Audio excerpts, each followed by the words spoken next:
Moi, je vous propose de commencer cette leçon ou ce cours sur la quatrième barrière, finalement. Nous allons considérer dans cette série de cours qui est cette fois-ci une barrière avec laquelle vous êtes sans doute encore plus familier que les précédentes, dans la mesure où celle-là elle est visible, contrairement à la barrière intestinale ou à la barrière urinaire. C'est la barrière cutanée. Et j'ai essayé, au-delà des processus infectieux classiques que vous connaissez sans doute, auxquels vous avez pu être éventuellement directement ou indirectement confrontés, d'essayer peut-être d'insister encore plus que d'habitude sur la nature de cette barrière, plus peut-être que sur les mécanismes infectieux avec lesquels vous commencez à être plus ou moins familier.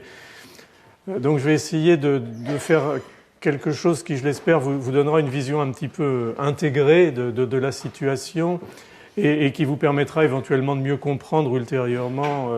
lorsque vous êtes amené à y réfléchir, comment un micro-organisme pathogène peut disloquer finalement cette intégrité de cette barrière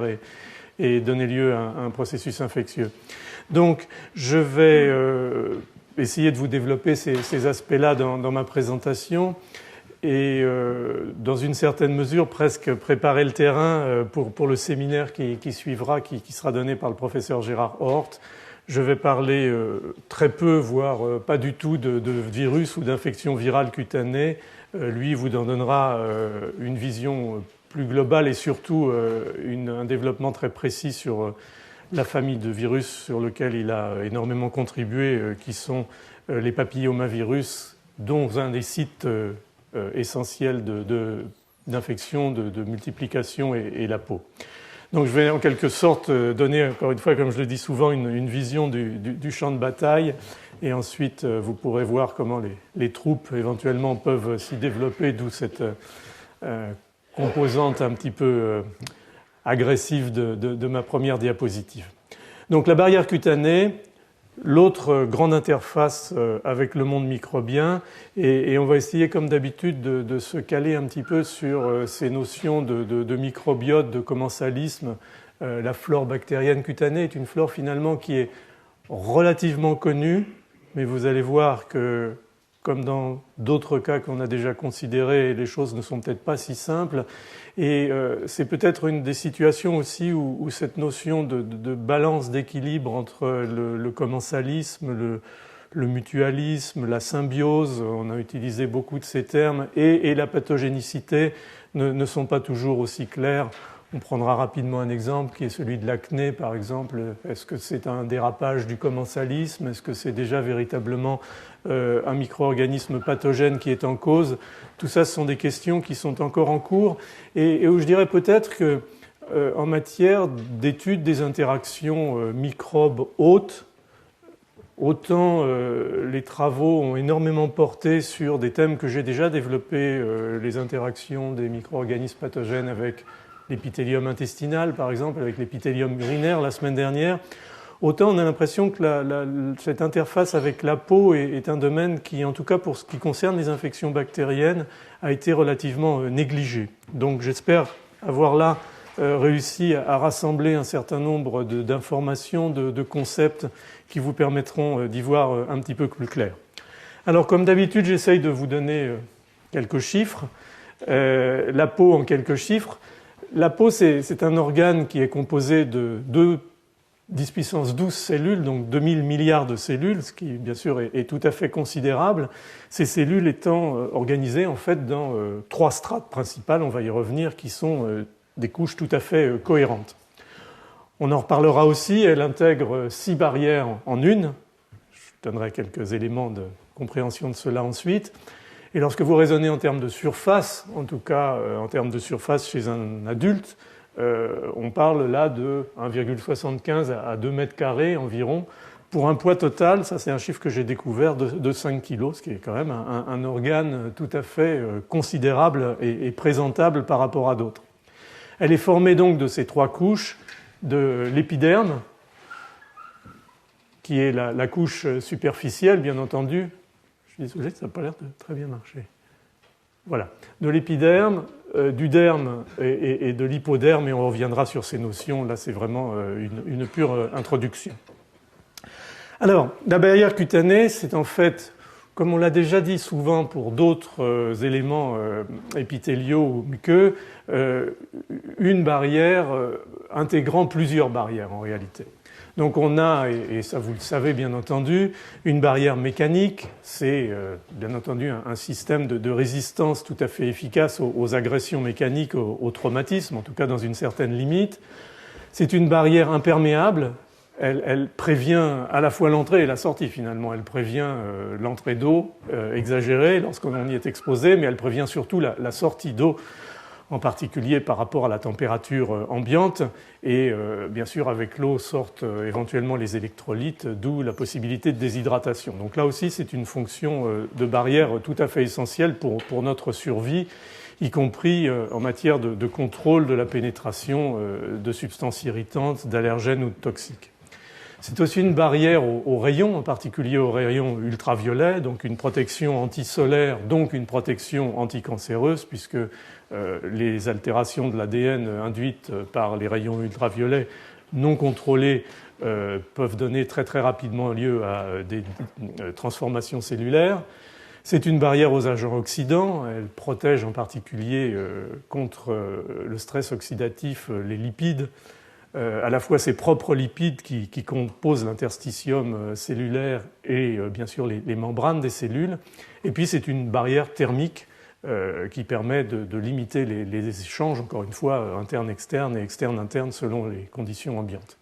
Donc ça fait 5 barrières. Et la 6e, bien entendu, qui nous passionne ici, c'est la barrière immunologique et anti-infectieuse. En fait, la peau, et c'est évident, c'est notre interface première avec l'environnement microbien, orchestre la protection des surfaces externes de l'hôte et en particulier en permanence contrôle ces 1,75 m, 2 mètres carrés qu'on expose au milieu extérieur, en y opposant donc cette barrière physique aux micro-organismes, une notion de perception comme dans les autres épithéliums qu'on a envisagés jusqu'à présent, c'est-à-dire la capacité d'une veille, d'une reconnaissance des micro-organismes. On a déjà longuement parlé, je n'y reviendrai pas, des toll-like récepteurs et autres systèmes de perception des motifs microbiens. Et puis bien entendu la capacité, au-delà de cet effet immédiat, inné de barrière à ces micro-organismes, de mettre en place par voie de signalisation et d'orchestrer une réponse immunitaire qui pourra aboutir même, on y reviendra, à une réponse spécifique permettant de s'immuniser contre des micro-organismes. J'en parlerai pas ici, mais enfin vous avez tous fait l'expérience à un moment ou à un autre de votre vie d'une vaccination, même de plusieurs vaccinations, c'est que la peau est une des zones, un des sites, pas uniquement du fait de la facilité d'injection, mais aussi de son organisation immunologique qui lui permet d'acquérir facilement, de traiter et d'envoyer dans le système immunitaire général des antigènes de manière à monter une réponse immunitaire efficace. Donc il y a quelque chose de particulier dans la peau vis-à-vis du système immunitaire sur laquelle on reviendra rapidement. Alors, une fois qu'on a parlé de toutes ces barrières, on peut effectivement en venir à une vision un petit peu plus colorée de cette barrière cutanée.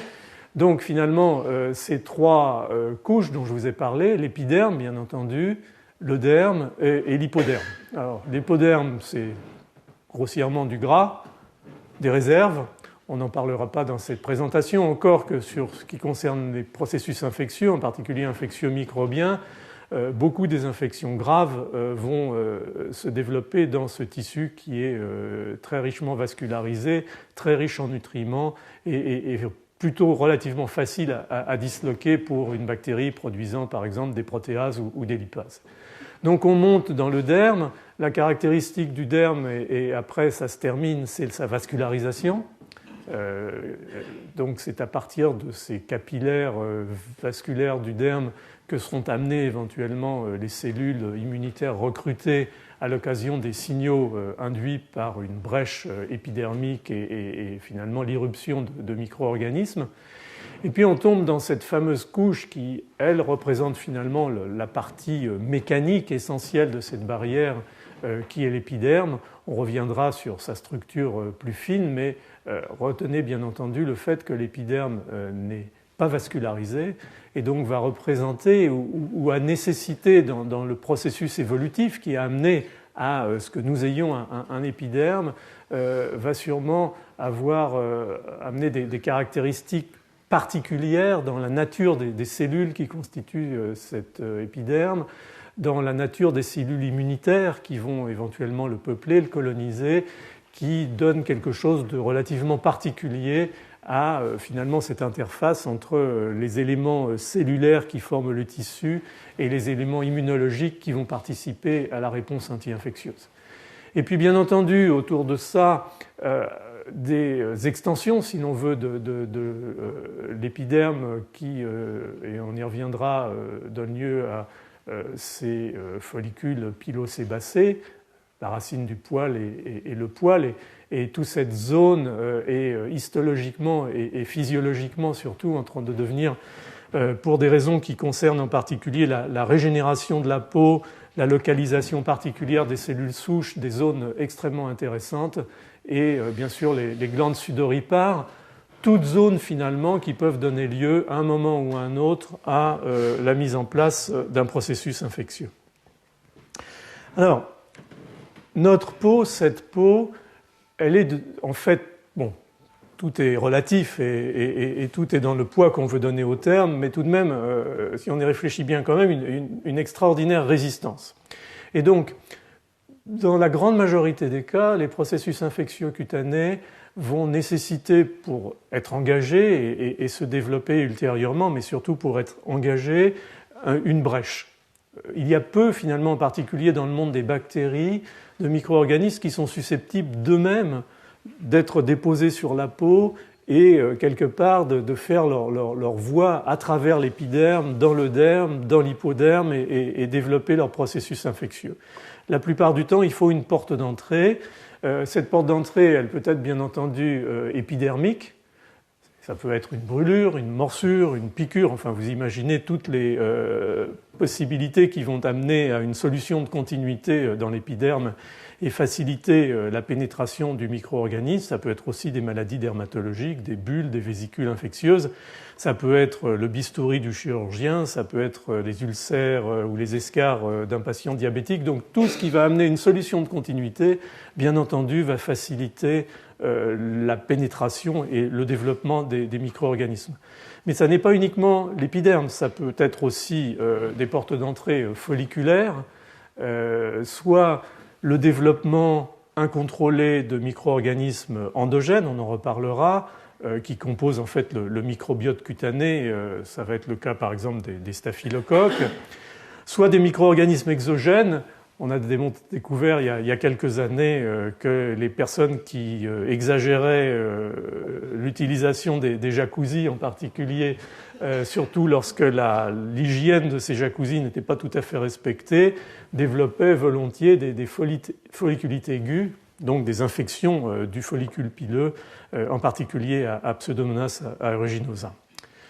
Il y a aussi des ruptures et des dislocations de la couche cornée sur laquelle on va revenir par infection endogène et en particulier par la présence de virus comme le virus de la varicelle par exemple ou neurogènes comme le virus herpès, en tout cas dans ses formes résurgentes,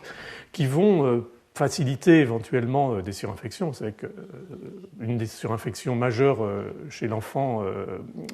au cours des infections virales et la varicelle. Et puis il va y avoir des situations où le micro-organisme va éventuellement rentrer par la porte de derrière. C'est-à-dire qu'il ne va pas se donner le mal de rentrer par effraction, mais il va diffuser à partir d'une situation septicémique, par exemple, au cours d'un purpura fulminans à Neisseria meningitidis, au cours d'une septicémie à Pseudomonas aeruginosa, on appelle ça l'ectyma gangréneux, au cours d'une endocardite à streptocoque, le micro-organisme finalement va être ensemencé via la circulation, via les capillaires sanguins dans le derme, et à partir de là, de façon rétrograde, si l'on peut dire, va infecter l'épiderme et donner lieu à des lésions qui, d'ailleurs, peuvent amener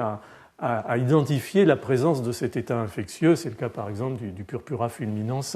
lors des septicémies à Neisseria meningitidis précédant éventuellement la survenue de la méningite. Donc c'est un processus, si vous voulez, en quelque sorte de barrière contournée.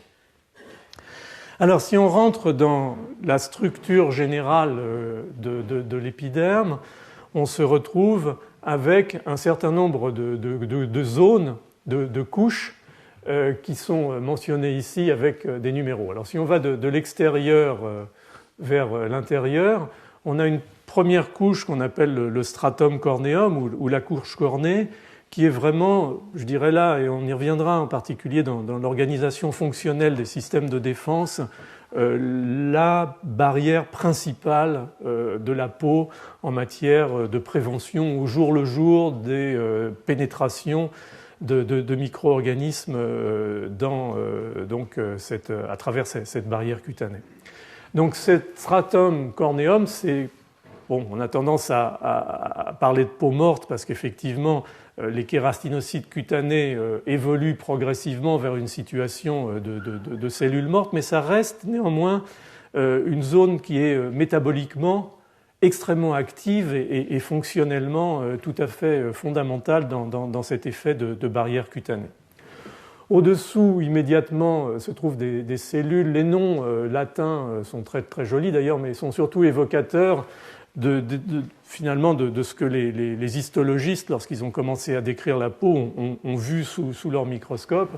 Et donc, le stratum granulosum, ça consiste en un certain nombre de cellules qui donnent lieu à un aspect relativement granuleux, car elles sont effectivement très riches en granules, on y reviendra. Le stratum spinosum, qui est juste en dessous, qui est une région active, transitionnelle, intermédiaire dans la formation de la peau. Alors pourquoi épineuse? Parce qu'en fait, les cellules donnent l'impression d'être liées les unes aux autres par des structures qui ressemblent à des épines, et je vous expliquerai après pourquoi on a cet aspect spineux de ce stratum, donc appelé spinosum. Le stratum basalé ou germinatif, c'est la couche du bas, c'est celle qui est la plus proche du derme. Elle en est séparée en fait de un élément qu'on appelle la membrane basilaire, et c'est la souche la zone à partir de laquelle se régénère la peau, en particulier à l'état physiologique, et puis bien sûr dans des états de lésions cutanées où il faut amplifier la prolifération pour remplir les vides et reconstituer une peau normale. Alors tout ça donne lieu, lorsqu'on fait une coupe histologique, en fonction d'ailleurs de la zone et de l'épaisseur de la peau, là où se fait le prélèvement, à quelque chose qui est relativement clair. Vous voyez le stratum corneum ici, qui est assez clairement séparé du stratum granulosum par cette zone claire ici. Sur des peaux plus minces, on ne verrait généralement pas cette zone, enfin elle serait plutôt virtuelle. Et puis les autres parties qui ont été mentionnées. Donc tout ça représente un terrain tout à fait passionnant pour étudier ce que l'irruption, encore une fois accidentelle, de micro-organismes peut entraîner de processus de réorganisation. Ce qui est important quand même de prendre en compte d'emblée, c'est que je vous ai dit que pour qu'un pathogène puisse rentrer dans la peau, il fallait l'y introduire le plus souvent de façon accidentelle ou artificielle. Ceci traduit tout de même le fait, parce qu'on peut faire confiance aux microbes qui sont capables de faire des choses tout à fait agressives sur un épithélium. Je vous ai montré des exemples antérieurement dans d'autres systèmes. Donc ça traduit probablement de façon spectaculaire la qualité de barrière anti-infectieuse que représente la peau, et le fait qu'en réalité, un peu comme on avait vu pour le tube digestif, on a une flore microbienne, et on y reviendra, qui colonise de façon permanente, une flore résidente. Cette flore résidente est vraiment gardée sous contrôle extrêmement strict, car si ces mécanismes venaient à faillir, elle pourrait très très bien se développer et détruire ces tissus. Donc il y a dans cette notion de nécessité finalement d'inoculation accidentelle une reconnaissance finalement de la qualité de l'ensemble du dispositif anti-infectieux cutané.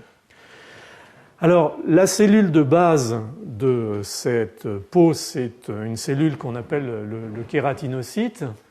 qui est joliment dessiné ici. Donc, ces kératinocytes, j'ai mis classiquement, parce qu'on peut leur trouver de plus en plus éventuellement d'autres fonctions, mais classiquement 3 grandes fonctions qui sont en rapport avec des structures morphologiques qu'on peut identifier, c'est ce que je vous disais précédemment. Tout d'abord, ils assurent la cohésion de l'épiderme par leur cytosquelette et des systèmes de jonction cellulaire sur lesquels je vais revenir, des systèmes intercellulaires qu'on appelle les desmosomes, ou des systèmes d'interaction, en particulier pour les cellules de la couche basale avec les matrices extracellulaires qu'on appelle des hémidesmosomes. Ils forment une barrière, bien sûr, entre le milieu extérieur et le milieu intérieur, avec le rôle très très important de la couche cornée ou du stratum corneum. Et ils protègent, comme je vous l'ai dit, l'organisme des radiations lumineuses, par exemple, grâce à des structures particulières et tout à fait passionnantes qu'on appelle les mélanosomes, sur lesquels je reviendrai très très rapidement. Alors, cette notion de cohésion des kératinocytes et donc de structures cellulaires dédiées, différenciées, qui assurent cette cohésion mécanique, repose sur des éléments qu'on appelle des desmosomes. Donc vous voyez ici deux cellules côte à côte, avec, on peut voir le dessin ici d'ailleurs, avec la membrane de la cellule A et la membrane de la cellule B. Et à certains endroits, l'existence de ces renforcements ici, qu'on voit très bien en microscopie électronique, est accrochée, ou plutôt ce sont ces renforcements qui s'accrochent à des structures qui ressemblent beaucoup à des filaments extrêmement denses. Donc ces éléments-là correspondent à la partie dense du desmosome. On va revenir rapidement sur les molécules qu'il constitue, qui s'ancrent, qui s'accrochent à ce qu'on appelle des filaments intermédiaires, et en particulier à des filaments intermédiaires qui s'appellent les cytokératines dans ces cellules donc de l'épithélium cutané. Alors, cette cohésion des kératinocytes, elle est sur le plan de la constitution des molécules qui la constituent, relativement différente des éléments essentiels de cohésion qu'on a vus par exemple pour l'épithélium intestinal ou pour l'épithélium urinaire. Elle repose donc sur ces structures qu'on appelle des desmosomes, qui correspondent sur la partie extérieure et transmembranaire de la cellule à des molécules dont on a déjà parlé, qui sont les cadérines. Mais l'ancrage interne de ces cadérines se fait, dans le cas de ces kératinocytes, sur d'autres molécules que vous voyez mentionnées ici, la placoglobine et la desmoplaquine. Et ce sont ces clusters de molécules qui, associées, vont donner lieu à cette structure qu'on voit ici sous forme de desmosome. Et comme vous le voyez ici, comme mentionné, ce desmosome est ancré très solidement à ces filaments ici de cytokératine, et formant donc l'ensemble de ce complexe d'interactions qui assure la cohésion. Alors, de la même façon, les cellules peuvent s'associer non pas à d'autres cellules, mais à, par exemple, une membrane basale, dans le cadre, par exemple, des cellules du corps basal. Et ceci se fait par contre de façon plus classique par l'intermédiaire d'intégrines qui se lient à des protéines de la matrice cellulaire. Donc vous voyez quelque chose de similaire dans l'esprit, mais de relativement différent dans le caractère prédominant de ces desmosomes dans la notion de cohésion des kératinocytes. Et en fait, si vous regardez, on ne voit pas tellement bien la photo en fluorescence ici, vous verriez la formation de ces espèces de spicules finalement qui correspondent à l'accrochage des cellules par l'intermédiaire des desmosomes. Et c'est ça en fait qui génère cette notion de couche spineuse, c'est-à-dire le fait que vous avez vos cellules et puis à plusieurs endroits des liaisons qui étirent la membrane par l'intermédiaire de la formation de ces desmosomes. Donc c'est ça qu'avaient vu les histologistes initialement et qui a pu être ensuite expliqué en termes cellulaires. Donc vous voyez quand même quelque chose d'extrêmement cohérent dans les bases moléculaires de la structure de la peau. Et juste, on y revient rapidement, la couche cornée et la couche granuleuse, et vous voyez peut-être quelques structures, comme je vous l'ai mentionné, cette couche spineuse avec, ou épineuse avec ces éléments qui sont expliqués donc par la présence d'accrochage par l'intermédiaire des desmosomes. Alors juste un petit mot sur les kératinocytes en dehors de leur aspect finalement de structure de la peau, et on le verra bien entendu tout de suite après, leur rôle dans la défense anti-infectieuse cutanée, donc leur rôle essentiel dans la barrière anti-infectieuse. Le fait que, et ça va très bien entendu dans le rôle de lutte de la peau contre, ou de prévention contre les rayons ultraviolets par exemple, le fait qu'existe de façon dispersée au niveau de la peau, dans l'épiderme, des cellules particulières qui s'appellent des mélanocytes. Et ces mélanocytes produisent en fait des granules qui sont synthétisés, passent par le Golgi et ensuite sont sécrétés à l'extérieur par une machinerie de trafic et d'exocytose cellulaire tout à fait classique qui va impliquer des molécules comme des petites GTPases, par exemple RAP27, une autre molécule qui s'appelle SLAC2, une myosine 5A qui va assurer la motilité de ces mélanosomes qui vont d'abord migrer sur des microtubules et puis ensuite s'associer au cytosquelette d'actine sous-corticale et être exocytosés. Et ce qui est tout à fait intéressant, c'est que ces vésicules qui contiennent de la mélanine sont exocytosées et en fait endocytosées immédiatement par les kératinocytes. Et bien entendu, je pense que vous savez tout ça, le bronzage vient essentiellement de cette diffusion, c'est-à-dire de la dispersion de ces mélanocytes de ces mélanosomes produits par les mélanocytes qui sont acquis par les kératinocytes qui se dispersent dans la peau et qui augmentent bien entendu globalement sa protection contre les rayonnements. Alors ce qui est tout à fait intéressant, et on voit là des choses parfois assez fascinantes, je dirais, dans l'évolution et dans la coévolution des tissus avec des éléments de l'environnement. D'un côté, par exemple, les rayons ultraviolets, de l'autre côté, les agents infectieux. Claude Griselli, qui est un de nos grands pédiatres et qui, dans les années 60-70, a vraiment lancé la médecine pédiatrique des déficits immunitaires, avait identifié un syndrome qui d'ailleurs lui a été très justement rapporté, qui s'appelle le syndrome de Griselli, qui se manifestait, je ne rentre pas dans les détails parce qu'il y a plusieurs formes, mais essentiellement par la présence de vitiligo, c'est-à-dire d'anomalies de pigmentation de la peau et de déficits immunitaires avec des infections extrêmement sévères, en particulier d'origine virale. Et on a pu plus récemment montrer qu'effectivement la raison de ce syndrome qui semblait totalement paradoxal, je veux dire, comment peut-on associer une anomalie de la pigmentation cutanée et une anomalie de la résistance aux agents infectieux, en particulier viraux, était liée au fait que cette petite GTPase RAP27 en fait est mutée dans le cadre de ces syndromes de Griselli, elle est nécessaire à l'exocytose à la fois des mélanosomes à partir du mélanocyte de manière à ensuite se disperser dans les kératinocytes, et elle est nécessaire aussi pour que une certaine population de lymphocytes qu'on appelle les lymphocytes natural killers soit susceptible de libérer des facteurs antimicrobiens qu'on appelle des perforines qui vont aller faire des trous dans les membranes ou dans les structures des virus et permettre la défense anti-infectieuse. Donc, de temps en temps, par le biais finalement de la co-utilisation de molécules clés dans la régulation des systèmes, des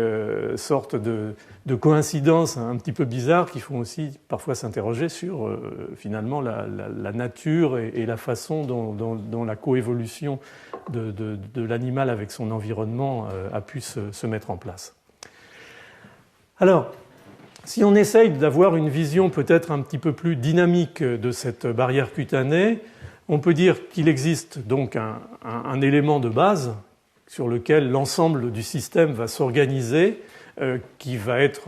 ce qu'on a dit là, c'est-à-dire les kératinocytes, en particulier la fonction de barrière physique, et on va y revenir bien entendu, leur capacité de produire des effecteurs antimicrobiens. Mais on va aussi avoir, de façon physiologique et bien entendu en réponse à un événement pathologique comme une agression infectieuse, la mobilisation de cellules qui vont venir à partir de tissus sous-jacents, en particulier éventuellement du derme vers l'épiderme ou de la circulation, des cellules qui sont très proches, très disponibles, surtout dans le derme, comme les mastocytes, qui sont très très riches, sont des cellules myéloïdes très riches en enzymes protéolytiques, en chimioattractants, en cytokines, qui vont permettre de mettre en place la signalisation anti-infectieuse, et des cellules dendritiques. On va revenir sur les cellules dendritiques qui sont vraiment un élément extrêmement dynamique, mais en même temps permanent à la fois dans le derme et dans l'hypoderme, avec des fonctions très particulières. Et retenez d'emblée une variété très caractéristique de la peau pour ce qui concerne les cellules dendritiques, d'une cellule qu'on appelle la cellule de Langerhans. Et puis bien entendu, en cas d'infection, comme dans n'importe quel tissu, venant des capillaires, un recrutement massif, extrêmement efficace de cellules inflammatoires, des plaquettes, qui vont elles-mêmes produire des substances pro-inflammatoires qui vont amplifier la cascade de signalisation et amener l'attraction d'autres cellules, de polynucléaires neutrophiles, bien entendu, avec la production de radicaux oxygènes, la production de NET, on y reviendra, vous aurez un séminaire là-dessus à la fin de cette série de cours, des enzymes protéolytiques, le processus de phagocytose, des macrophages qui vont assurer la phagocytose, médier l'inflammation, mais en même temps jouer très rapidement un rôle dans la réparation en produisant des substances, des facteurs qui vont activer les processus de réparation infectieuse, car il n'y a pas finalement de lutte contre un processus infectieux dans l'organisme, on en a déjà parlé, sans déjà la programmation de la réparation du tissu, et des lymphocytes T dont la fonction va être orchestrée, encore une fois, par ces cellules dendritiques qui sont là un peu en sentinelle, dispersées entre les kératinocytes ou présentes dans le derme. Alors, c'est donc ça sur lequel je voulais un peu insister, c'est cette espèce d'intégration entre les kératinocytes, la barrière cutanée stricto sensu et la présence de ces cellules de Langerhans ou des cellules dendritiques en général et comment les deux se mettent en place dans ces processus de défense anti-infectieuse. Mais vraiment, encore une fois, pour ce qui concerne un micro-organisme une bactérie à laquelle la peau est exposée, la première barrière, la plus efficace manifestement, en tout cas à court terme, est une barrière innée qui repose largement sur les kératinocytes, qui sont donc plus qu'un obstacle mécanique à la protection à la progression des micro-organismes dans l'épiderme. Ce sont des cellules qui vont produire un certain nombre de substances anti-infectieuses et qui vont pallier, en tout cas dans un premier temps, à l'absence de vascularisation de l'épiderme. Il va falloir que l'essentiel du travail, si je puis dire initial, soit fait par ces cellules pour contenir la progression éventuelle des agents infectieux. Et donc ces cellules sont caractérisées et elles ont d'ailleurs servi curieusement à identifier historiquement un certain nombre de molécules anti-infectieuses.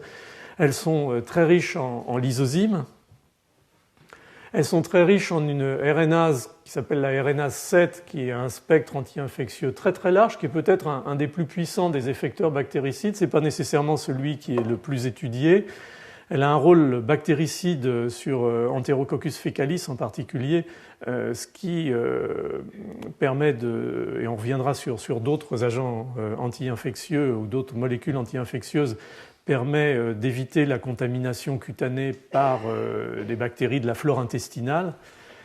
Et puis, une série de molécules sur lesquelles je vais revenir, qui sont la psoriasine, dont le nom vous dit tout de suite quelque chose quant à l'origine de sa découverte, les bêta-défensines et les catélicidines. Alors, ça, c'est une expérience tout à fait... Oui, je pense qu'on voit suffisamment. Tout à fait drôle que vous pouvez faire vous-même d'ailleurs si ça vous amuse. Mais ce qui a été fait dans cette expérience, c'est d'individus que vous voyez là, c'est laver les mains, on lui a demandé de se laver les mains, et puis on lui a demandé de plonger sa main gauche dans une culture de Staphylococcus aureus et sa main droite dans une culture d'Escherichia coli. Puis on a attendu une demi-heure environ, et au bout d'une demi-heure, on lui a demandé de mettre ses doigts, les phalangettes, sur un milieu, sur une boîte de pétri, avec un milieu de culture tout à fait propice à la croissance de Staphylococcus aureus et à Escherichia coli, qui sont d'ailleurs des germes qui poussent à peu près sur n'importe quoi. Et ce que vous voyez de façon tout à fait spectaculaire, c'est qu'après incubation sur la nuit de ces deux boîtes de pétri, on a Staphylococcus aureus dans cette boîte-ci, mais on n'a rien du tout. C'est-à-dire les souches d'Escherichia coli avec lesquelles l'individu avait contaminé ses doigts ne poussent pas, ce qui veut dire qu'en fait, la peau, en réalité, éradique très très rapidement Escherichia coli et la plupart des entérobactéries de la famille d'Escherichia coli, comme les Klebsiella, les Serratia et autres micro-organismes qui sont en particulier présents dans le tube digestif. Encore une fois, on revient un peu sur cette notion du fait que probablement la flore intestinale est quelque chose d'extrêmement délétère potentiellement pour la peau et qu'une partie de la pression sélective sur le développement de ces mécanismes immédiats anti-infectieux a un petit peu reposé là-dessus. Donc on a là un exemple typique d'une peau qui, en fait, essentiellement dans sa superficialité, car les micro-organismes ne sont probablement pas allés très très loin à l'intérieur. Je vous ai dit à quel point les choses étaient défendues sérieusement. Néanmoins, quelque chose de relativement tolérant pour le staphylocoque, qui est d'ailleurs possiblement un élément de la flore résidente de la peau, et de très agressif et de très efficacement anti-infectieux pour Escherichia coli. Donc ça, c'est un joli travail qui a été publié en 2004 par le groupe de Jens Schröder à Brême, en Allemagne, qui est un peu l'homme, c'est un biochimiste, Jens, qui est un peu l'homme qui a,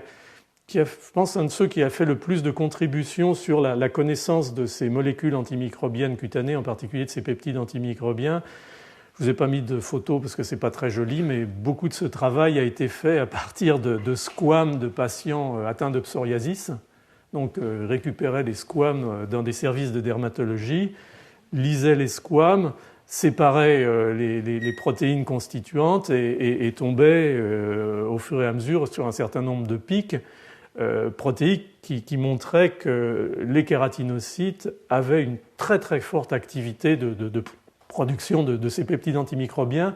en particulier dans des situations d'inflammation aiguë ou chronique, comme on les observe dans les poussées de psoriasis. Donc le psoriasis a été, il y a des bons côtés aux maladies de temps à autre, la circonstance pathologique qui a permis à la fois d'identifier un certain nombre de ces molécules antibactériennes, d'où le nom de psoriasine par exemple, et en même temps bien entendu, montrer leur fonction. Donc, protection contre Escherichia coli assurée par une protéine principale qui va s'avérer être cette fameuse psoriasine dont on a déjà parlé et qui va probablement jouer un rôle essentiel à la fois dans l'homéostasie en période finalement de situation non transitionnelle, mais aussi éventuellement dans des situations très très importantes. Vous imaginez par exemple, c'est même assez miraculeux quand on y pense, la situation du bébé qui naît. On a parlé de médecine périnatale la semaine dernière, et qui se retrouve passé en quelques minutes au fond d'un environnement stérile à un environnement non pas nécessairement infectieux, heureusement c'est plus le cas dans les maternités, mais un environnement où il y a des micro-organismes, ne serait-ce que dans un accouchement par les voies naturelles, passer la filière vaginale correspond immédiatement à une mise en contact de la peau de ce nourrisson, de ce nouveau-né avec des micro-organismes. Et on a du mal finalement à imaginer comment cette première rencontre d'un bébé tout neuf et tout stérile ne va pas amener à des catastrophes plus dramatiques que ce qu'on voit au jour le jour. Ce qu'on voit parfois, c'est dans les 24-48 heures qui suivent la naissance, quelques petites inflammations, la peau un peu rouge, quelques lésions granulomateuses, mais quasiment rien. Et ça, c'est vraiment lié à l'existence de ces molécules antimicrobiennes, très probablement, qui permettent d'assurer, y compris dans ces périodes tout à fait critiques de la vie, des mécanismes de défense efficaces, et en particulier pour certaines d'entre elles, comme la psoriasine, le fait, je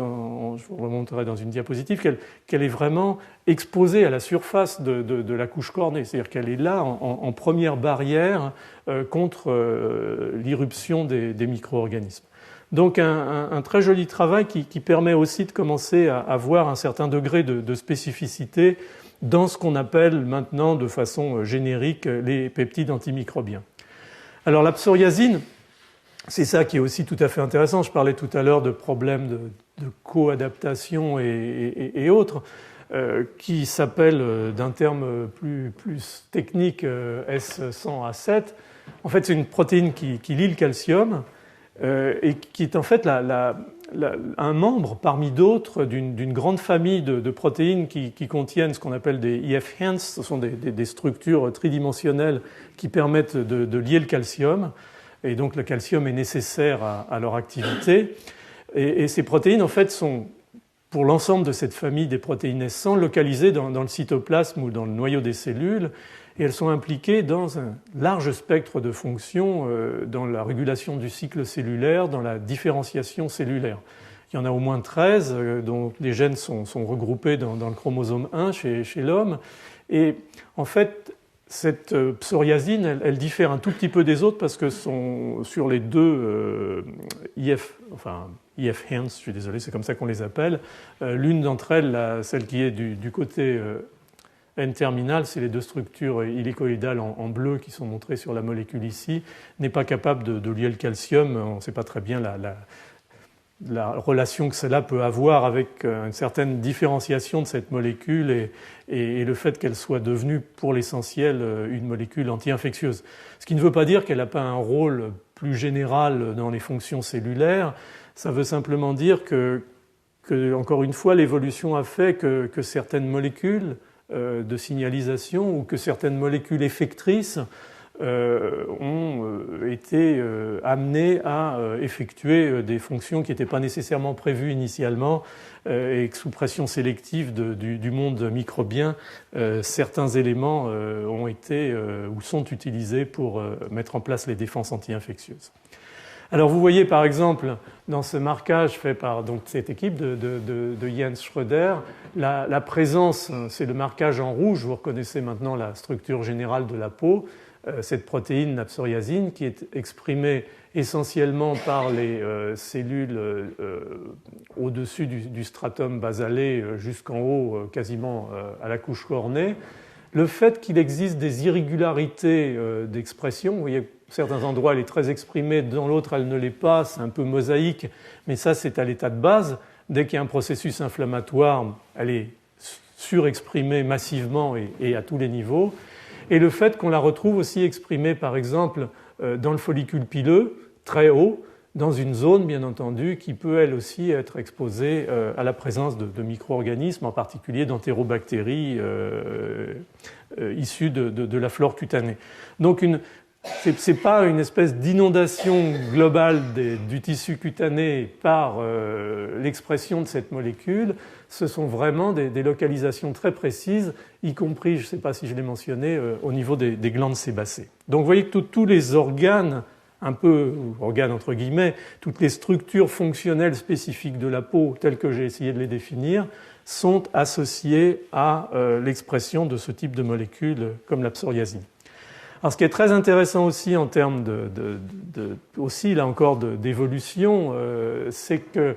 je vous ai entouré en rouge finalement les zones où cette molécule est la plus exprimée, la psoriasine. Et en fait, on pourrait presque dire que c'est une règle générale pour l'ensemble des peptides antimicrobiens produits par les kératinocytes. Elle est essentiellement au niveau, comme vous le voyez, de la face et du cuir chevelu, essentiellement au niveau des creux axillaires, de la zone palmaire et de la zone plantaire. Donc dans des zones qui sont finalement des zones très exposées éventuellement à des contaminations microbiennes, en particulier dans les zones où il y a énormément de follicules pileux comme le cuir chevelu, des zones relativement humides comme les creux axillaires, et la paume des mains et la plante des pieds, vous pouvez imaginer que c'est quand même notre zone d'interaction majeure avec l'environnement, en tout cas en termes de contact direct. Donc une impression quand même d'un ajustement progressif de l'expression de base de ces produits antimicrobiens à, disons, la fonctionnalité particulière des surfaces de la peau qui sont concernées, ce qui est quand même assez fascinant. Alors, on a parlé de la psoriasine. Il y a d'autres peptides antimicrobiens. Il y a en particulier une famille qu'on appelle la catélicidine. Je ne vais pas rentrer dans les détails. Là, comme vous le savez, j'essaye de mettre pas mal d'informations sur mes diapositives pour que les personnes qui accèdent à ces fichiers puissent avoir en particulier les références bibliographiques indispensables. La catélicidine, c'est une molécule dont on comprend mal finalement jusqu'à quel point elle peut avoir une fonction anti-infectieuse, car telle qu'elle est présentée là,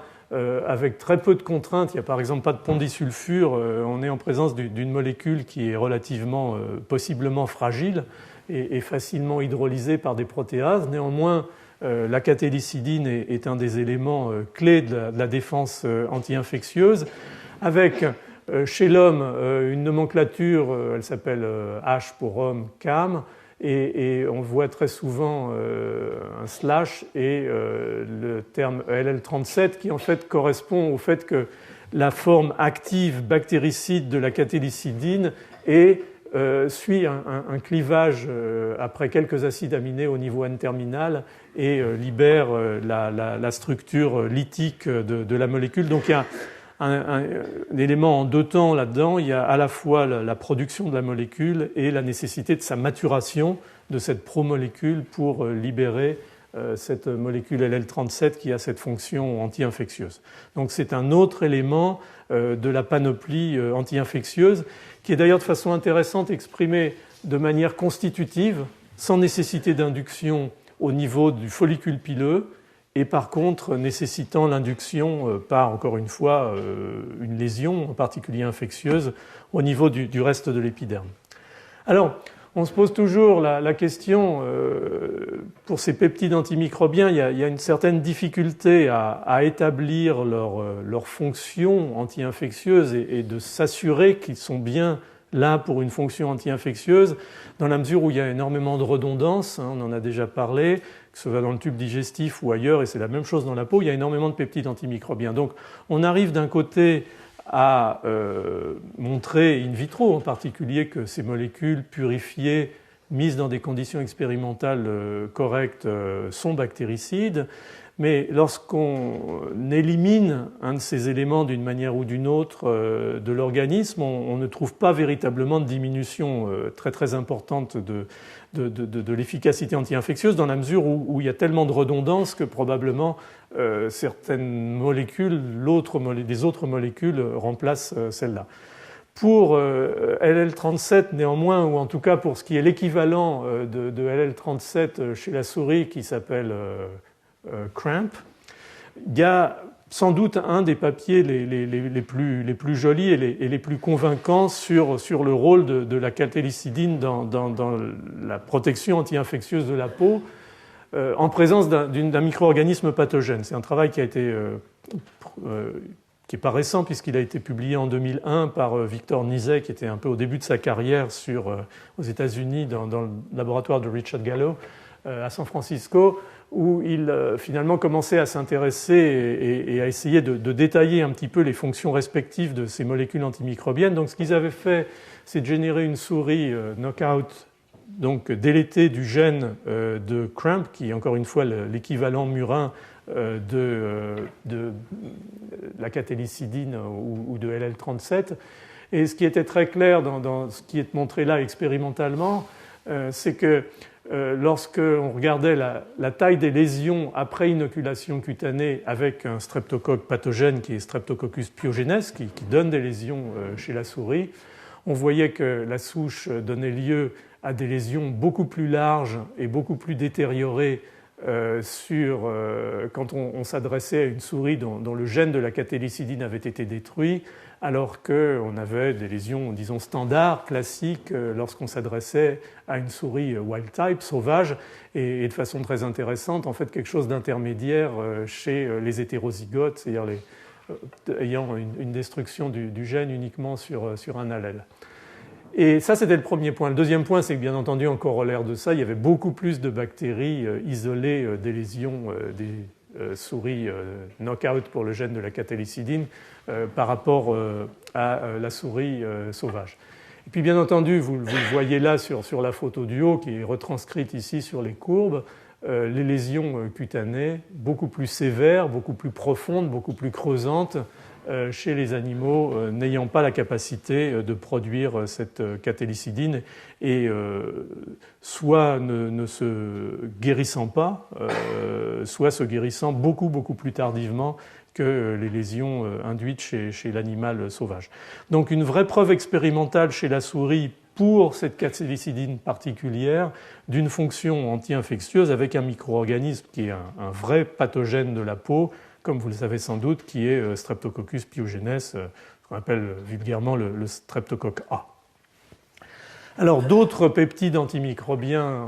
sont d'ailleurs très proches de ceux qu'on observe, voire identiques dans le tube digestif. C'est quelque chose qui traverse absolument, en termes de production, tous les épithéliums. Ce qu'on appelle la bêta-défensine 2, bêta-défensine 3, et vous voyez dans les structures qu'il s'agit de petits peptides d'à peu près 50 à 60 acides aminés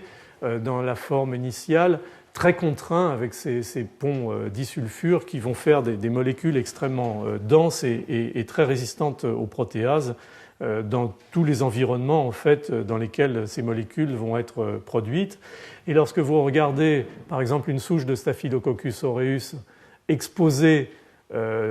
pendant peu de temps, finalement 30 minutes, à une concentration de 10 millimolaires de HBD3, qui est une concentration tout à fait facilement obtenue dans la peau, vous voyez très rapidement survenir des lésions de la surface du micro-organisme qui est comme littéralement percée par la présence de ces peptides antimicrobiens, et on voit d'ailleurs déjà des contenus intérieurs du micro-organisme se libérer dans le milieu extracellulaire, ce qui va bien entendu aboutir rapidement à la mort de ce micro-organisme. Donc des molécules avec un pouvoir antibactérien extrêmement puissant. Alors, on a parlé de psoriasine, on a parlé de catélicidine, on a parlé de bêta-défensine. Elles partagent toutes, en fait, ces molécules, plus ou moins, des propriétés similaires en termes d'activité bactéricide. Alors ces activités bactéricides, elles peuvent se manifester à plusieurs niveaux sur un micro-organisme cible. Ça peut être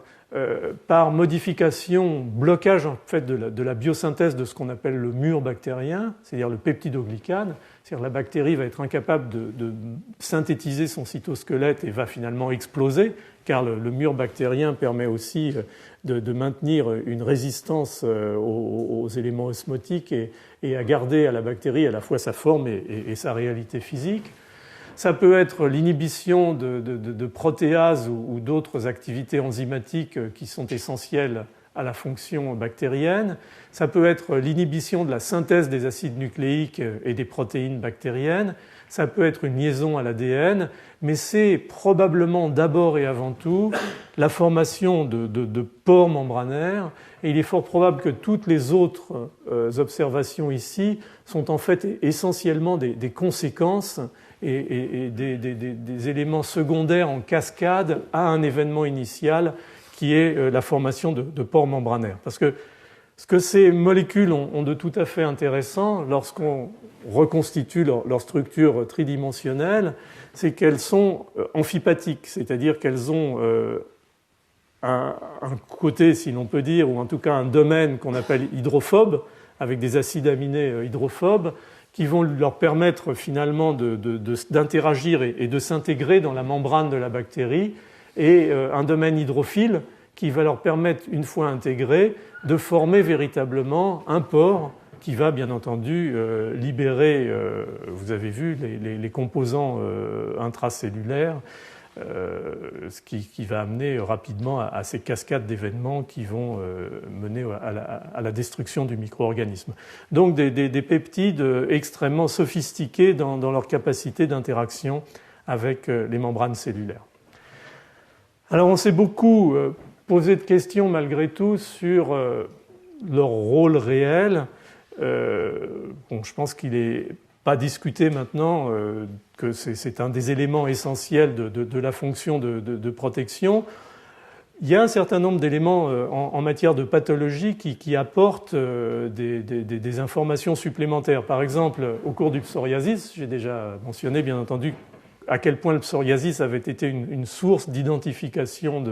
de ces molécules antimicrobiennes. Il y a très clairement, dans les périodes de poussée, une surexpression parfois massive de ces molécules antimicrobiennes, en particulier, bien entendu, de la psoriasine, mais aussi des autres, HBD3, qui a été découvert de la même façon.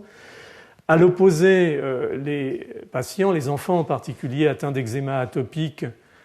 aigu ou chronique, ont une diminution des peptides antimicrobiens. Ça a été montré clairement pour HBD2, HBD3 et la catélicidine LL37. Et ils sont inversement, contrairement aux patients psoriasiques, extrêmement sensibles aux infections cutanées et en particulier aux infections à Staphylococcus aureus, au staphylocoque. Donc ça, sont des éléments qui amènent à penser qu'il y a effectivement une corrélation, mais ça n'est rien de plus qu'une corrélation. Et on manque effectivement à l'heure actuelle beaucoup d'éléments de confirmation. Il y a une approche analytique que je vous ai mentionnée avec cette fameuse souris knockout pour le gène de la catélicidine qui est hypersensible à l'infection par Streptococcus pyogenes. Je pense que c'est un élément essentiel dans la réflexion. Ce qui nous manque un petit peu, je pense que ça va venir peu à peu, c'est une vraie approche systématique de génétique humaine recherchant, à l'occasion d'un certain nombre de maladies cutanées, inflammatoires ou infectieuses, l'existence possible de mutations,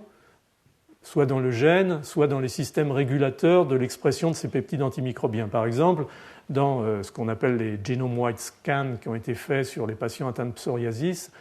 on n'a pas trouvé, et de la même façon pour l'eczéma, de hits, de marqueurs par rapport à des gènes codant pour des peptides antimicrobiens. Donc il y a des choses encore qui sont à clarifier dans tout ça, qui sont d'ailleurs tout à fait passionnantes. Donc globalement, on est dans une situation néanmoins où, à l'état de base, la peau produit de façon constitutive un certain nombre de molécules anti-infectieuses, mais lors d'une stimulation par un processus inflammatoire, éventuellement bien entendu secondaire à une inflammation, va se mettre à exprimer de façon beaucoup plus importante les molécules qui étaient déjà là de façon de base, et puis à induire véritablement l'expression de molécules, par exemple comme les bêta-défensines et la catélicidine. Donc le système, bien entendu, s'adapte apparemment de façon très efficace à l'existence de ces stimuli. Et encore une fois, pour revenir sur l'idée qu'il existe très probablement à la surface de la peau, sans même nécessité d'induction et de trafficking extrêmement, qui aurait besoin d'être extrêmement rapide, bien entendu, en cas d'urgence, il existe à la surface de la peau, au moins pour la psoriasine, une localisation un peu immédiatement en premier contact, en premier rideau, si l'on peut dire. Alors, ce qui est là encore aussi relativement fascinant, c'est la façon dont la nature a organisé tout ça et a fait d'une pierre deux coups ou probablement plusieurs coups. Ce qui a été montré très très récemment, c'est que dans les cellules finalement du stratum granulosum, qui sont les dernières cellules véritablement vivantes avant le stratum corneum, ces cellules produisent ce qu'on appelle des lamellar bodies, des corps lamellaires, ou qu'on appelle encore maintenant, ou qu'on appelle kératinosomes. Vous en voyez ici finalement à cette interface entre les cellules granuleuses et cette zone finalement qui va correspondre à la mise en place du stratum corné. Et en fait, ce qui a été montré très récemment, c'est que ces kératinosomes, en fait, qu'on sait produire un certain nombre de molécules, en particulier des lipides, qui vont assurer cette cohésion du stratum corneum, qui vont s'insinuer en fait entre les cellules de la couche cornée et qui vont avoir par exemple cette fonction d'imperméabilisation de la peau, puisque bien entendu ces lipides sont très hydrophobes. En fait, les travaux ont montré récemment, c'est par exemple ce travail du groupe encore une fois de Richard Gallo, a montré en double marquage ici, avec en rouge vous avez un anticorps anti-catélicidine, anti-CAP18, dont on a déjà parlé, ou LL37 si vous voulez, c'est un marquage rhodamine, et en vert vous avez un marquage de l'involucrine, qui est une des molécules témoins de cette transition entre la couche granuleuse et la couche cornée, qui marque en fait la phase terminale de ces cellules de la couche granuleuse. Et vous pouvez voir qu'il y a en fait une colocalisation parfaite entre l'expression de ce peptide antimicrobien et l'expression de ce marqueur de ces cellules granuleuses en phase terminale. Et de façon plus précise encore, si on regarde ces kératinosomes, que vous voyez ici très bien, ils sont doublement marqués par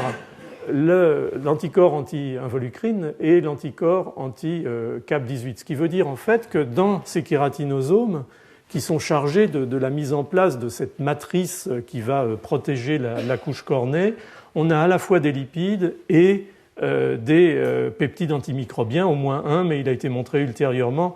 dans ce papier ici que les bêta-défensines étaient aussi dans cette cargaison en fait, d'éléments qui sont sécrétés par les cellules granuleuses et qui vont constituer cette zone tout à fait essentielle. Donc on est là dans un système de co-régulation qui est complètement cohérent et qui commence à être, comme vous le voyez, déchiffré de façon très très précise par un certain nombre d'études expérimentales. Donc on est là, et je ne vais pas revenir sur tout ce qui a été dit jusqu'à présent, c'est simplement synthétisé dans cette diapositive, dans des événements d'infection, de rupture, encore une fois, ou de solution de continuité de la peau par une agression physique donnant éventuellement lieu à l'irruption de micro-organismes, à l'induction très rapide, puisque finalement du fait de cette rupture, les mécanismes naturels de résistance anti-infectieux sont submergés, la mise en place, l'induction très rapide d'éléments anti-infectieux liés en particulier à l'expression de ces peptides antimicrobiens, en parallèle l'expression d'un certain nombre de molécules régulatrices qui font de plus en plus penser que ces peptides antimicrobiens qu'on imaginait initialement uniquement comme des molécules bactéricides sont en fait très probablement des molécules de signalisation qui sont au carrefour de mécanismes complexes d'adaptation de ce tissu à ces processus éventuellement agresseurs et destructeurs. Et il y a une vraie science qui est en train de se développer à l'heure actuelle au sujet de ces peptides antimicrobiens, voire d'autres molécules finalement relativement proches, qui est d'essayer de comprendre comment, à partir de cette situation initiale de rupture, de destruction, d'infection qui va amener à l'induction de l'expression de ces molécules vont aussi s'intégrer dans un réseau de signalisation qui va amener à la mise en place et à la programmation des processus de réparation tissulaire. Et on trouve de plus en plus finalement de cohérence et de proximité, pour l'instant on ne peut pas aller plus loin, entre les éléments justement d'induction de ces processus de mise en place de facteurs antimicrobiens et l'activation des cellules souches cutanées qui sont pour beaucoup d'entre elles localisées au niveau d'une zone très particulière. Ce sont les travaux d'Hélène Fuchs aux États-Unis à Rockefeller University ces dernières années, localisées dans une partie très spéciale, intermédiaire dans le follicule pilosébacé qui s'appelle le bulge, et que en conditions finalement physiologiques, mais aussi sous stimulation, encore une fois, par des facteurs qui commencent à être connus, et où le rôle des peptides antimicrobiens nécessite d'être intégré, ces cellules vont bien sûr donner lieu à des divisions asymétriques et à la formation de nouveaux kératinocytes. Elles vont ensemencer, par exemple, la papille dermique et pouvoir donner lieu à la régénération. Donc il y a un vrai travail à l'heure actuelle qui se développe et peut-être Gérard Hort pourra nous en parler plus précisément sur certains aspects d'infection virale qui est tout à fait fascinant et qui nécessite, encore une fois, ce que je disais tout à l'heure, de commencer dans la réflexion sur la compréhension des mécanismes infectieux, à ne pas regarder que la réponse anti-infectieuse, mais à regarder aussi ce qui est pas encore véritablement dans le collimateur suffisamment, tout ce qui concerne la programmation de la régénération tissulaire. Alors, qu'est-ce qu'on a dans tout ce système de peptides antimicrobiens de si complexes qu'on ne s'arrête pas là. L'autre cellule ou l'autre type de cellule qui est présente dans l'épiderme, c'est la cellule dendritique et en particulier la cellule de Langerhans.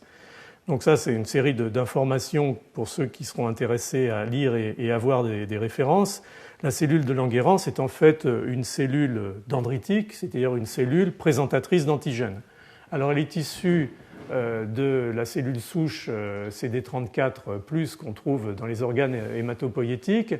mais avec une variété particulière qu'on appelle les progéniteurs myéloïdes, qui vont donner lieu à des précurseurs, soit de la cellule de Langerhans, soit de ce qu'on appelle les cellules dendritiques interstitielles. La cellule de Langerhans est dans l'épiderme, la cellule dendritique interstitielle est dans le derme, et ça sont ce qu'on appellerait les cellules dendritiques un petit peu plus classiques, en particulier les cellules dendritiques plasmocytoïdes qu'on va retrouver dans les ganglions, par exemple.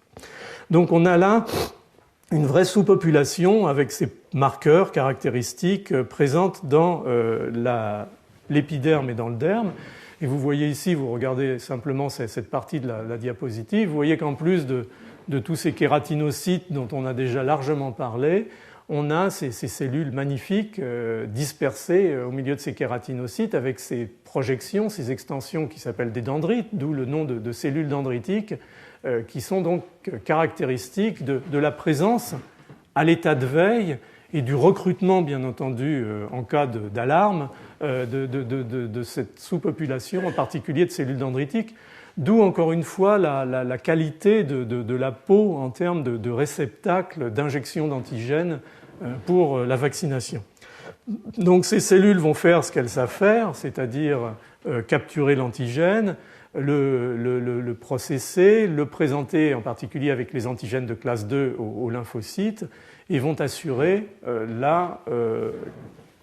finalement mise en place, suite à cette réponse innée initiale, de la réponse adaptative. Alors quand on a dit ça, on a décrit la fonction, disons, de base des cellules dendritiques, mais on ne s'est pas attaché à ce que peut être éventuellement la fonction un peu particulière des cellules de Langerhans, qui encore une fois se retrouvent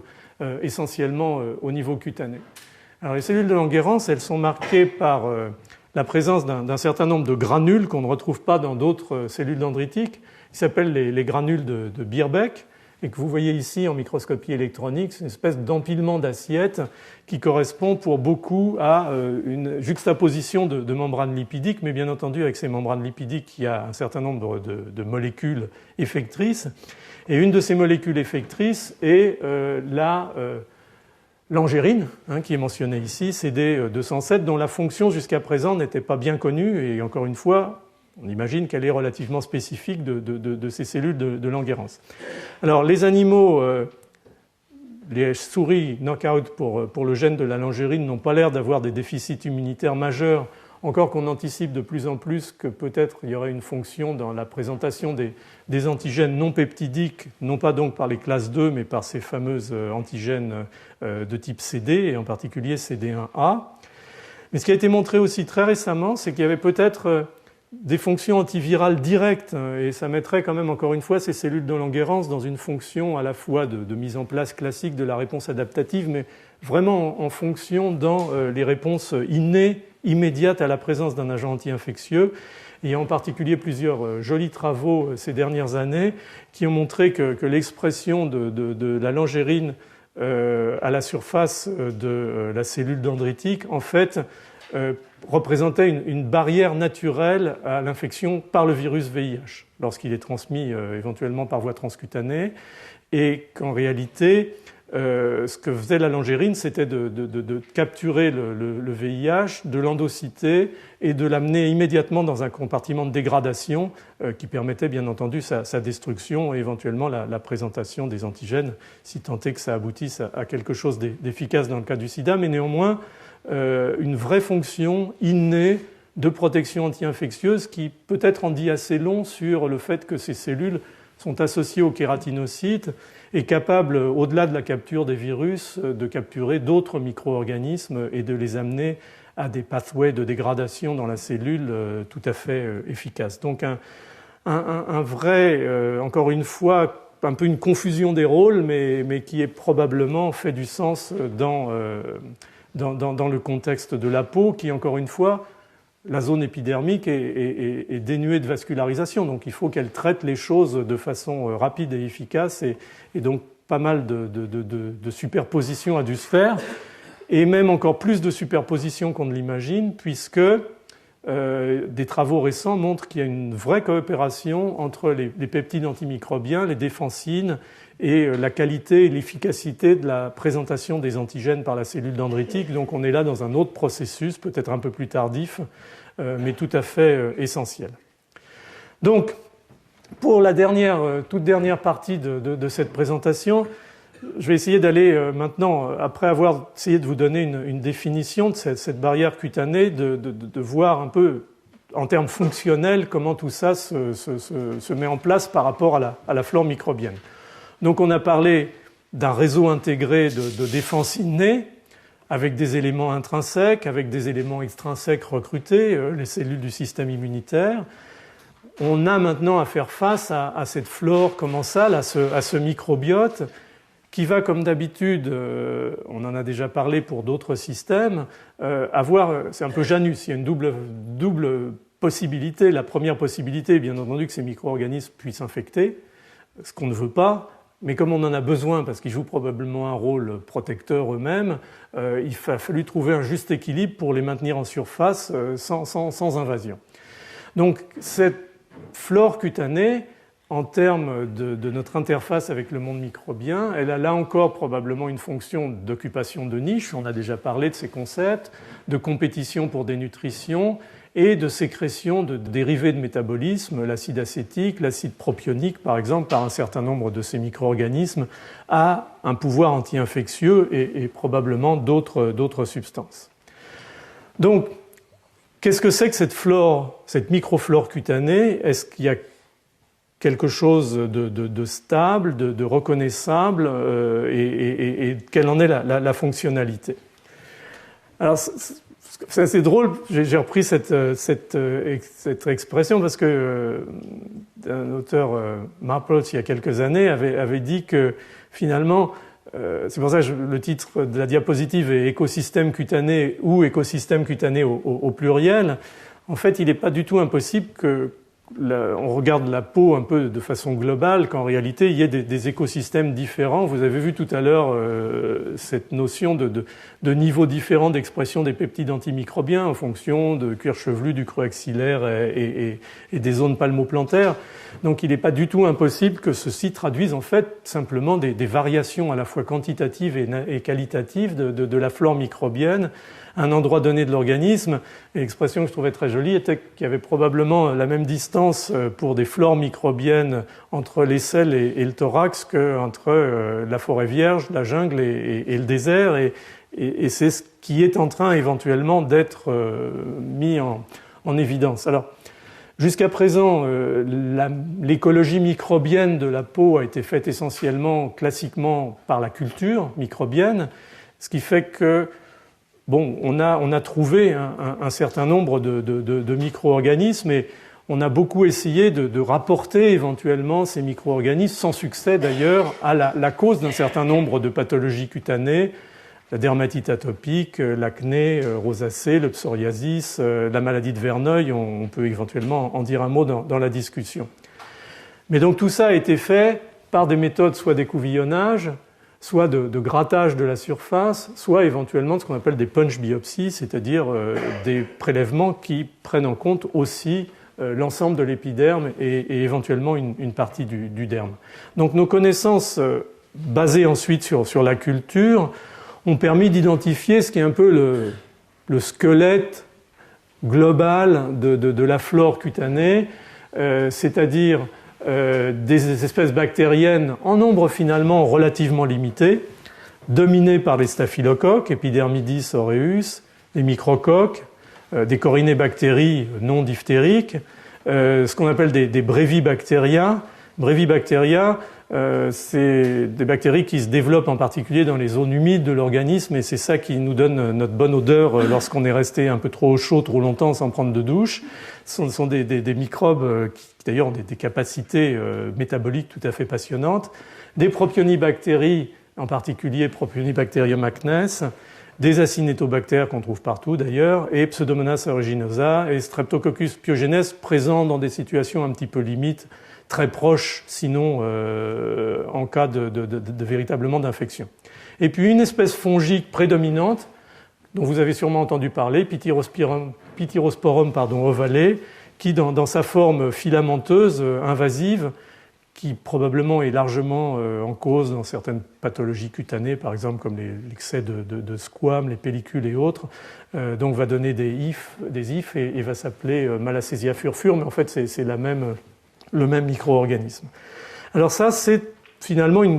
une identification du microbiote cutané lié essentiellement à ce qu'on sait faire, c'est-à-dire aux cultures microbiennes.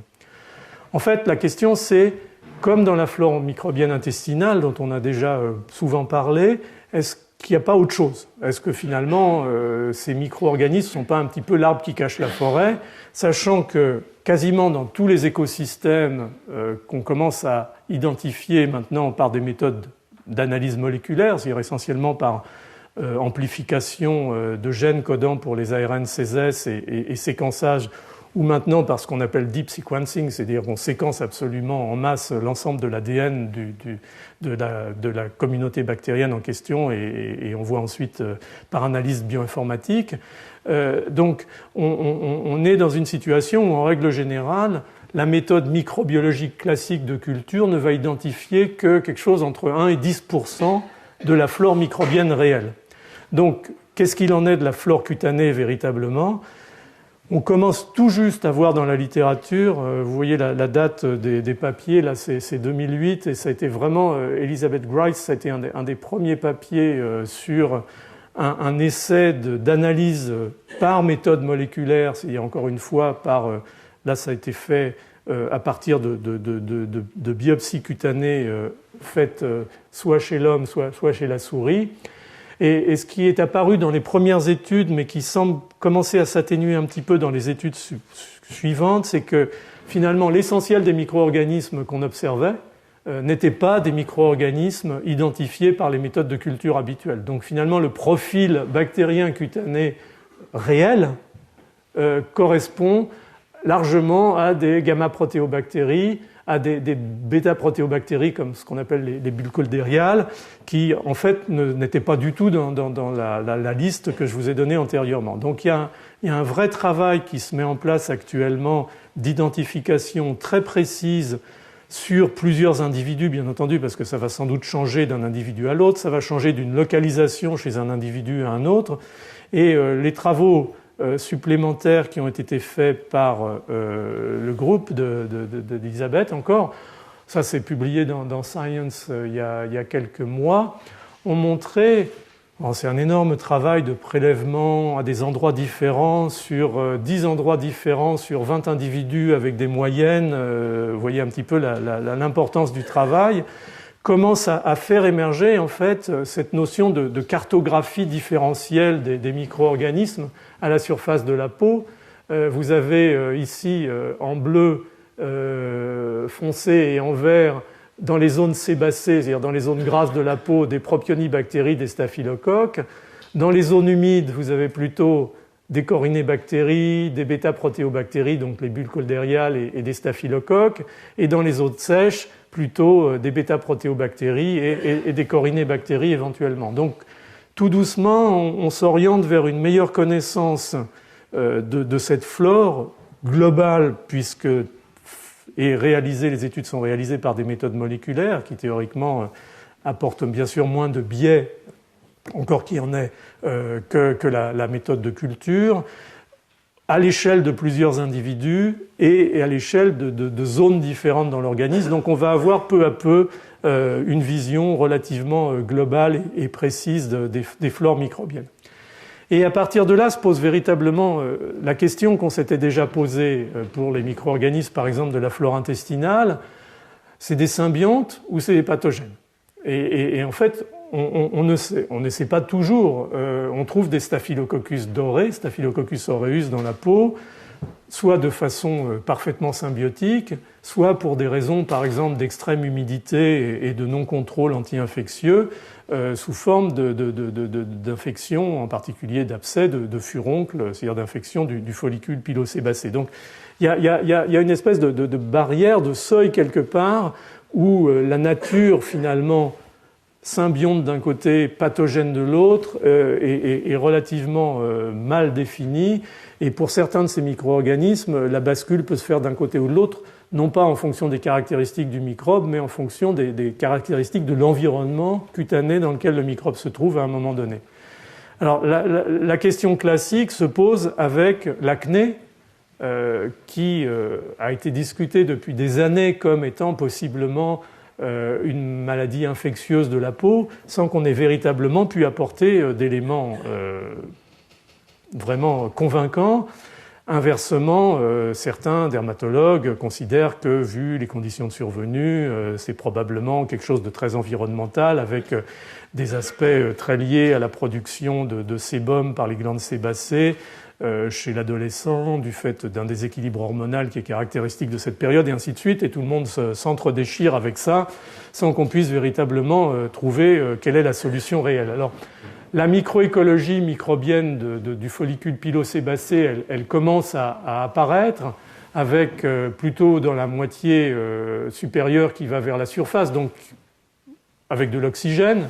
des grammes plus, coagulases moins surtout, c'est-à-dire des staphylocoques, surtout épidermidis, des microcoques, des levures lipophiles, Pityrosporum ovale est là, ou Pityrosporum orbiculare. Et puis dès qu'on descend dans la partie profonde qui est anaérobie, la présence à l'état d'équilibre de cette bactérie qui fait partie de notre flore cutanée de base, donc largement dans ces zones, qui est Propionibacterium acnes. Donc la question c'est, déjà son nom disait ce qu'en pensaient ceux qui l'avaient découverte. La question c'est finalement, est-ce un commensal ou est-ce que ça peut, dans certaines conditions, être un pathogène? Alors sans vouloir essayer de rentrer dans le consensus mou sur cette question, ce qui semble quand même relativement clair, c'est que la lésion primaire de l'acné, qu'on appelle le comédon, commence très largement avant que la croissance de Propionibacterium acnes au niveau de ces lésions se soit mise en place. Donc il y a fort peu de chances que la bactérie elle-même soit le primum movens, soit la cause de la mise en place de ce comédon qui, encore une fois, probablement est lié, avec sans doute un terrain génétique pour certains individus, à la dysfonction de l'équilibre de la production sébacée et au fait que le canal finalement sébacé va être bouché et que c'est ça qui va donner lieu à la formation de ces comédons. Ceci étant, très rapidement, la flore de Propionibacterium acnes augmente et alors même, c'est l'intensité du rouge qui le dit, que l'inflammation devient maximale, augmente et que ces lésions d'acné donc prennent l'aspect efflorescent que vous connaissez sans doute chez nos pauvres adolescents. Et puis tout doucement, ou plutôt rapidement, on va voir Propionibacterium acnes redescendre alors que l'inflammation continue. Donc les gens disent bon bah c'est pas Propionibacterium acnes puisque l'inflammation continue alors que le micro-organisme est en train d'être détruit par cette inflammation. Est-ce qu'on peut trouver un consensus dans tout ça et dire qu'en réalité certains commensaux, bona fide, de bonne foi, mis dans des conditions environnementales défavorables, vont devenir ou vont se finalement comportés comme des pathogènes. Et c'est probablement en grande partie ce qui se passe. Il est fort probable que la fermeture, je vous ai parlé des obstacles physiques de l'organisme, les voies urinaires, les voies biliaires, se traduisant systématiquement par une infection. Il n'est pas du tout impossible que la fermeture du canal pilosébacé crée des conditions sous-jacentes d'absence de drainage à la fois des éléments de sébum et des micro-organismes qui créent les conditions pour la croissance massive du micro-organisme et que ce micro-organisme ait un rôle dans l'activation de ce processus inflammatoire et qu'en réalité, même s'il est détruit par ce processus inflammatoire, l'inflammation continue parce que le microbe laisse derrière lui tous ses pampes, tous ses composants structuraux qui vont continuer à stimuler l'inflammation. Donc il y a sûrement là quelque chose à réfléchir dans l'étude de la physiopathologie et encore une fois cette notion que pour certains micro-organismes la notion de symbiose, de commensalisme ou de pathogénicité est très relative et dépend considérablement des conditions d'environnement qui sont créées par l'hôte. Alors, pour terminer en 2-3 diapositives, on a des vrais pathogènes de la peau. Encore une fois, à part peut-être Francisella tularensis, le germe responsable de la tularémie, la plupart nécessitent un petit peu d'assistance sous une forme ou une autre pour être introduits, mais un micro-organisme comme Staphylococcus aureus a la capacité de se développer dans la couche cornée de l'épiderme, sans d'ailleurs rentrer dans les cornéocytes. On voit que là, il reste véritablement dans cette espèce d'espace intermédiaire riche, encore une fois, en lipides. Et très probablement, un des marqueurs dominants de ces pathogènes de la peau, ça va être la résistance à ces peptides antimicrobiens qui va pouvoir s'exprimer par plusieurs types de mécanismes qui commencent à être vraiment très très bien étudiés à l'heure actuelle. Alors certains micro-organismes vont avoir la capacité, par des pompes à efflux, de chasser ces peptides antimicrobiens qu'ils ont éventuellement internalisés. D'autres mécanismes correspondent à des protéases qui sont sécrétées par ces micro-organismes et qui vont détruire en fait les peptides antimicrobiens à distance dans leur environnement immédiat. On va avoir éventuellement des modifications des protéines de surface, voire des différences de charge qui vont empêcher la liaison de ces peptides antimicrobiens avec la surface et éventuellement avec les membranes cellulaires. On va avoir des molécules qui vont être libérées et qui vont servir de leurre, en fait, qui vont titrer les peptides antimicrobiens à l'extérieur de la bactérie et les empêcher de s'approcher de la surface. Donc il y a une diversité de stratégies absolument extraordinaires qui caractérisent en particulier des micro-organismes comme Staphylococcus aureus et comme Streptococcus pyogenes, Streptoa, qui sont des vrais grands pathogènes cutanés. Donc je vais sauter ces quelques diapositives et terminer sur quelque chose de pas joli, mais qui permet tout de même de faire un point relativement efficace par rapport à tout ça. Ce pas joli, c'est la chance que vous avez pour une fois, c'est que les photos montrent pas très très bien, donc vous voyez pas toutes les horreurs que ça représente. C'est ce qu'on appelle la fasciite nécrosante. C'est une maladie qui a d'ailleurs existait antérieurement, mais qui a pas mal émergé ces dernières années pour des raisons qu'on comprend pas très très bien, qui en fait correspond à une infection de la peau, mais qui va avec cette souche de Streptococcus pyogenes du groupe A, donner lieu véritablement à une infection massive de tout ce qui est le tissu hypodermique. Donc la bactérie va pouvoir traverser l'épiderme, probablement encore une fois accidentellement, se développer dans le derme, infecter l'hypoderme et aller jusque ce qu'on appelle les fascias, c'est-à-dire la peau névrose du muscle. Et le micro-organisme va véritablement progresser sous la peau et disséquer systématiquement la peau et la décoller. Et étant donné les altérations vasculaires importantes qui s'associent à tout ça, la peau va se nécroser et on va avoir ce qu'on appelle une fasciite nécrosante. Donc c'est une maladie absolument dramatique. Si elle n'est pas prise à temps avec un traitement antibiotique adapté, on peut avoir des dégâts cutanés majeurs et éventuellement des complications mortelles. Donc ça, c'est une pathologie qui est presque caricaturale de ce que ces micro-organismes font. Alors qu'est-ce que fait Streptococcus pyogenes pour assurer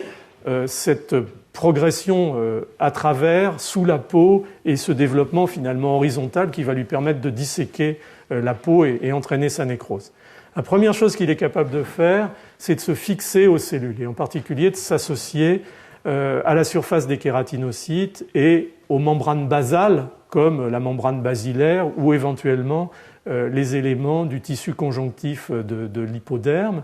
Et ça, il le fait, on le sait très bien maintenant, et c'est valable, ce que je vous dis aussi pour les infections à staphylocoque, par l'expression à sa surface de molécules qui sont d'ailleurs liées de façon très intéressante au peptidoglycane par une enzyme qu'on appelle une sortase.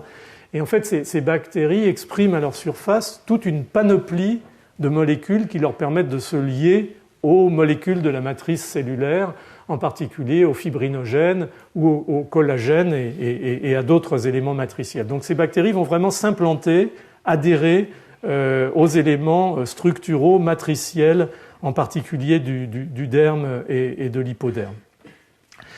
Ils vont dans un deuxième temps résister à la phagocytose par des approches, si je puis dire, extrêmement sophistiquées, comme par exemple ce facteur H qui se fixe à ce qu'on appelle la protéine M et qui vont inactiver le complément, donc empêcher la phagocytose, l'opsonisation liée au complément, fixer aussi les immunoglobulines au cas où il y a des anticorps spécifiques en les inversant et donc en empêchant leur fragment FC de trouver son récepteur à la surface des phagocytes. Donc il y a un vrai travail de ces micro-organismes à la fois d'adhésion aux cellules via leur matrice et d'échappement à la phagocytose. Mais ce qui est caractéristique de Streptococcus pyogenes en particulier, c'est cette panoplie en fait impressionnante de facteurs dont beaucoup sont des enzymes en fait qui vont interférer avec les défenses immunitaires et détruire en fait un certain nombre d'éléments tissulaires. Mais ce qui est devenu extrêmement clair à l'heure actuelle, c'est que ce qui fait probablement la différence pour ces souches qui donnent lieu à ces fasciites nécrosantes, c'est la capacité de ces micro-organismes de cliver l'interleukine 8, on en a déjà parlé, c'est une chimiokine qui recrute les polynucléaires neutrophiles au site de l'infection et qui va permettre finalement à l'autre de très rapidement se débarrasser, d'engager, de se débarrasser du micro-organisme. Et en fait, ce que font les souches responsables de fasciites nécrosantes de Streptococcus pyogenes de type A, ça a été très bien montré par un groupe en Israël, le groupe d'Emmanuel Ansky, publié, vous le voyez dans Embod Journal en 2006, c'est de produire des enzymes SCPA et C ici, qui sont en fait des protéases qui vont cliver l'interleukine 8 et empêcher sa fonction de chimiokine et de recrutement des polynucléaires neutrophiles. Et ce joli travail du groupe d'Emmanuel, en fait, s'est enrichi d'une approche expérimentale, puisque ce qu'ils ont pu faire, c'est un mutant simple dans SCPA et puis un double mutant dans SCPA et SCPC, créer une infection avec cette souche chez la souris, puisque la souris est sensible à Streptoa et fait des lésions cutanées de destruction massive assez proches de ce qu'on voit dans la fasciite nécrosante. Et ce que vous voyez ici, c'est que chez un individu, une souris sauvage, on a cette destruction tissulaire massive qui correspond en gros aux lésions de fasciite nécrosante. Et chose observée aussi chez l'homme, l'absence quasi totale au sein de ces lésions de polynucléaires neutrophiles, ce qui avait beaucoup choqué les histologistes qui ont vu les premiers cas de fasciite nécrosante, c'est l'absence totale de cellules phagocytaires ou l'absence quasiment totale de cellules phagocytaires, en particulier de poly. Lorsqu'on a un simple mutant SCPA, on a un phénotype intermédiaire, et lorsqu'on a un double mutant SCPA-SCPC, c'est ce qui est montré ici avec le dosage de la myéloperoxydase, qui est un témoin de la quantité de polynucléaires dans les tissus, confirmé par l'histopathologie, on voit une infiltration massive de polynucléaires neutrophiles et une guérison relativement rapide qui va se marquer d'ailleurs par la survie des souris, contrairement à celles qui sont infectées par la souche sauvage qui meurt très très rapidement de la diffusion massive de ce processus infectieux. Donc il y a, encore une fois, et on en a parlé souvent pour d'autres situations, une vraie course de vitesse entre l'invasion par le micro-organisme et la mobilisation des mécanismes de défense, lorsqu'encore une fois la barrière initiale fonctionnellement a été altérée. Et il est clair que si la bactérie arrive à retarder, voire à abolir quasiment le recrutement des cellules inflammatoires, des polynucléaires, comme elle le fait avec ces protéases qui dégradent l'interleukine 8, elle va gagner la course et les lésions, bien entendu, vont se développer massivement et la souris va mourir. Donc j'ai pris cet exemple-là, j'aurais pu en prendre d'autres avec Staphylococcus aureus, mais je pense qu'il fait clairement le point que je voulais mentionner sur finalement ce qui fait, encore une fois, qu'un pathogène est un pathogène par rapport aux bactéries du microbiote, aux bactéries commensales, qui n'ont pas tous ces éléments de virulence extrêmement agressifs et délétères, et qui ne vont finalement donner lieu à des possibles altérations, cas de l'acné, que dans des conditions environnementales très particulières. Voilà, donc je pense que je vais arrêter ici. J'ai pris la décision de ne plus avoir de montre, comme ça je me mets pas dans des situations de stress impossibles. On va essayer de procéder comme les fois précédentes. Si vous avez des questions particulières sur le sujet, j'essaierai d'y répondre. On se donnera quelques minutes pour que vous puissiez vous reprendre vos esprits. Et je vous présenterai le professeur Gérard Hort pour sa présentation dont le titre est sur cette diapositive.